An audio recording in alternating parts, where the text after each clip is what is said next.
Chapter 3 Black Hawk. Jack stared at a circle of teepees ahead. Busy people in buckskins moved around the circle. Horses and ponies grazed nearby. Jack took out their research book and found a picture of the teepees. He read, "In the early 1800s, many different Native American tribes lived on the Great Plains. The Lakotas were the largest tribe. They lived mostly in the area we now call North Dakota, South Dakota, and Minnesota." Jack pulled out his notebook and wrote, "Early 1800s, Lakota were the largest tribe of Great Plains." Behind Jack and Annie, a horse neighed. They turned. A horse and a rider were heading toward the teepee camp. The sun was very bright. Behind the rider, Jack could only see the outline of a body with a bow and a quiver of arrows on his back.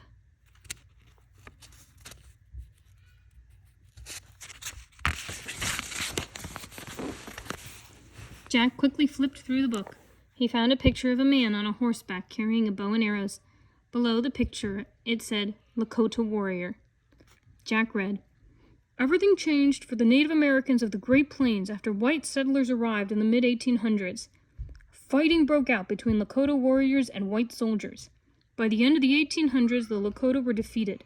They lost both their land and their old way of life." Jack looked back at the rider. The warrior was coming closer.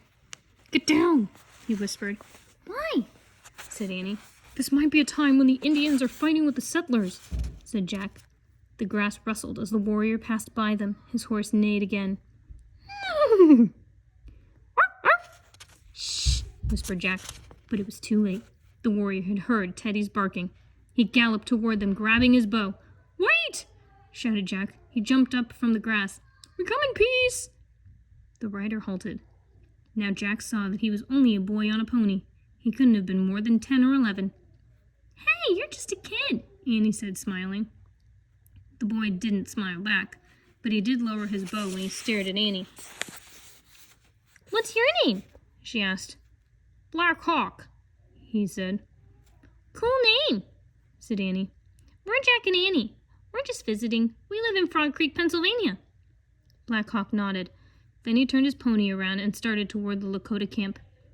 "Hey, can we come with you?" called Annie. Black Hawk looked back. "Yes," he said. "Meet my people." "You mean your parents?" asked Annie. "No, they died long ago," said Black Hawk. "I live with my grandmother." "Oh, I'd like to meet your grandmother," said Annie. "I'm going to see my grandmother today, too." Black Hawk nudged his pony forward again. Annie followed with Teddy. Jack didn't move. What if the Lakota are at war with the white settlers, he worried. What if they think we're enemies? "Annie," Jack called softly.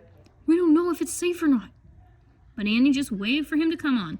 Jack sighed. He opened the research book and quickly flipped through the pages. He wanted information about how to act with the Lakota. On one page he read, "Good manners to the Lakota means speaking as few words as possible and sharing gifts when visiting." On another page he read, "The Lakota admire those who do not show fear." Jack's favorite piece of information was, "Holding up 2 fingers means friend." Jack put the book away. He ran to catch up with Annie. Annie was telling Black Hawk all about their grandmother. The boy listened silently. "Annie, I just read that it's good manners to be quiet, and we should give gifts and not show fear. Also, holding up 2 fingers means friend." Annie nodded. "Got that?" said Jack. "Sure," she said. "No talking, no fear, no problem." Jack looked up. He caught his breath. Ahead of them, the people at the campsite had stopped what they were doing. All eyes were turned to Jack and Annie. Jack quickly held up 2 fingers. Annie did the same. Chapter 4 Good Manners. Black Hawk led Jack and Annie toward the teepees. Everyone kept watching them. Jack couldn't tell what everyone was thinking. No one looked angry, but no one looked happy either. Jack wondered how to appear brave. He glanced at Annie. She walked tall and straight. Her chin was up, her face was calm. Jack straightened his shoulders, lifted his chin, and felt braver. Black Hawk stopped and slid off his pony. The pony headed for the grazing pasture. Then Black Hawk led them to a teepee. It was covered with buffalo designs. "Grandmother is inside," Black Hawk said to Jack and Annie. Inside the teepee looked like a small round room.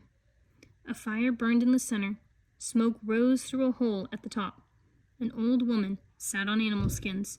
She was sewing beads onto a moccasin. She looked up at Jack and Annie. "Grandmother," said Black Hawk, "this is Jack and Annie from Frog Creek, Pennsylvania." Jack and Annie both held up 2 fingers for friend. Grandmother raised 2 fingers also. Jack took off his coonskin cap. He gave it to grandmother. She put the cap on her head, then laughed. Jack and Annie laughed too. Grandmother's laughter was kind, and she had a kind face that reminded Jack of his own grandmother. "You wish to learn our ways?" she said. Jack and Annie nodded. Jack could tell she was wise. Grandmother stood and left the teepee. They followed her.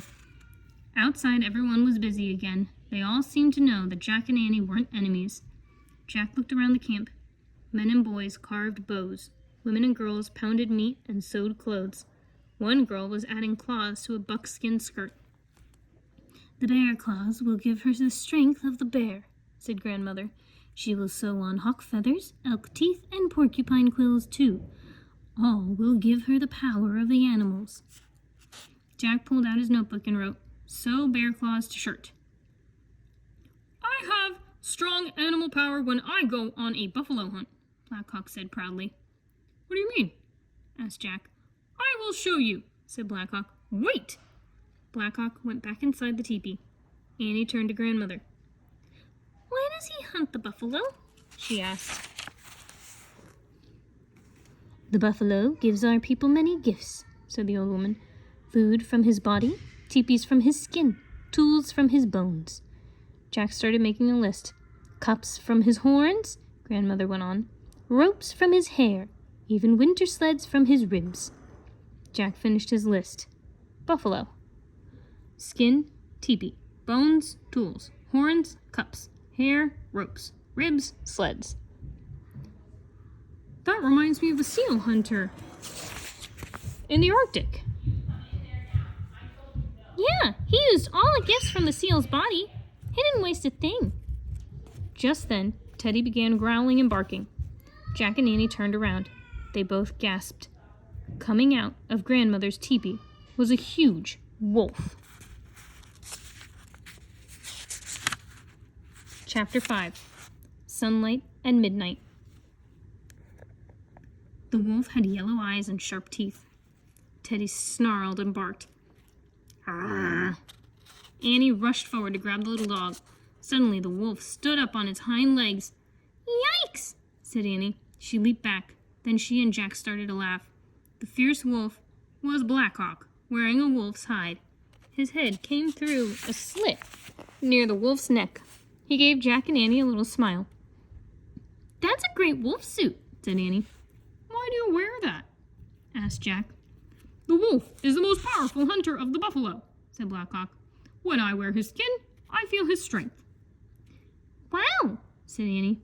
Black Hawk nodded at his grandmother. "May I show them the buffalo now?" he said. "Only show," said grandmother. "Do not hunt. We have enough meat today." She looked back at Jack and Annie. "Lakota never take more buffalo than we need," she said. "That's good," said Annie. Black Hawk handed his wolf skin to grandmother.